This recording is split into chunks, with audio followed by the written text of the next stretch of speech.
Israel पर हुतियों का आतंक लगातार बढ़ता जा रहा है। अब यमन के हुती लड़ाके सीधे इजरायल पर हमले को उतारू हैं। हुती विद्रोहियों और इजरायल के बीच तनाव बीते कुछ दिनों में काफी ज्यादा बढ़ गया। दरअसल इसके पीछे की वजह है हुतियों की ओर से हो रहे मिसाइल हमले, जिसकी चपेट में अब राजधानी तेल अवीव तक आ गया है।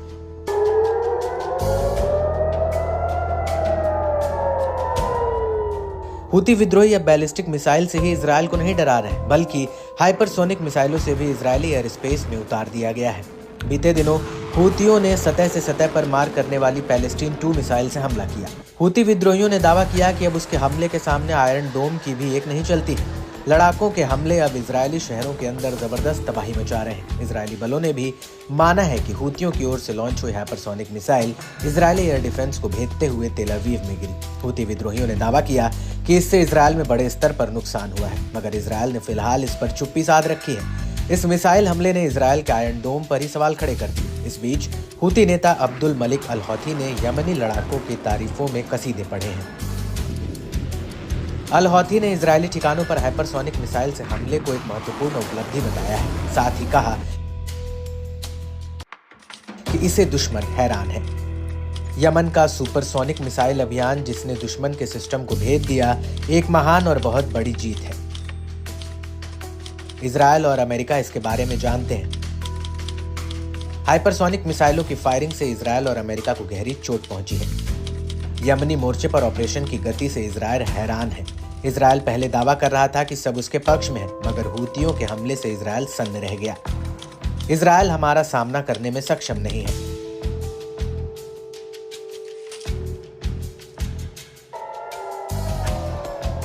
बता दें कि हुतियों के हमले से सेंट्रल इजरायल में हवाई हमले के सायरन बज पड़े। इससे इजरायल में एक बड़ी आबादी की नींद उड़ी। हुतियों के साथ इस बड़े तनाव में इजरायल के करीब आधी आबादी जाग कर रात गुजार रही है। हुतियों के सैन्य प्रवक्ता याह्या सारी ने बताया था कि नए ऑपरेशन में फिलिस्तीन 2 हाइपरसोनिक बैलिस्टिक मिसाइल शामिल थी। इसने तेल अवीव में एक इजरायली सैन्य लक्ष्य पर हमला किया।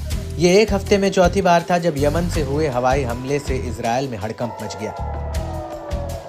चारों ओर सिर्फ सायरन की गूंज सुनाई पड़ी। शनिवार को तेल अवीव में मिसाइल गिरने से 16 लोग घायल हो गए। दरअसल इजरायली एयर स्पेस का सुरक्षा कवच कहलाने वाला आयरन डोम हुतियों के सामने फिसड्डी साबित हुआ। वहीं अल हौथी ने यमन की ओर से लाल सागर में इजरायल से जुड़े जहाजों को निशाना बनाए जाने का भी जिक्र किया, जिससे इजरायल के दक्षिणी सिरे पर इलाट बंदरगाह पर जहाजों की आवाजाही पूरी तरह से बंद पड़ गई।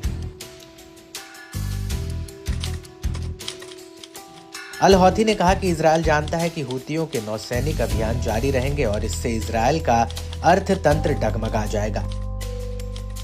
इजरायल ने माना है कि वो यमन की चुनौती का सामना करने में सक्षम नहीं है। इजरायली मीडिया और अधिकारियों ने हार मान ली है। इलाट बंदरगाह सुनसान है। हुतियों के हमले से इजरायल के शेयर बाजार में भूचाल आया है, साथ ही उसकी करेंसी भी गिर गई है।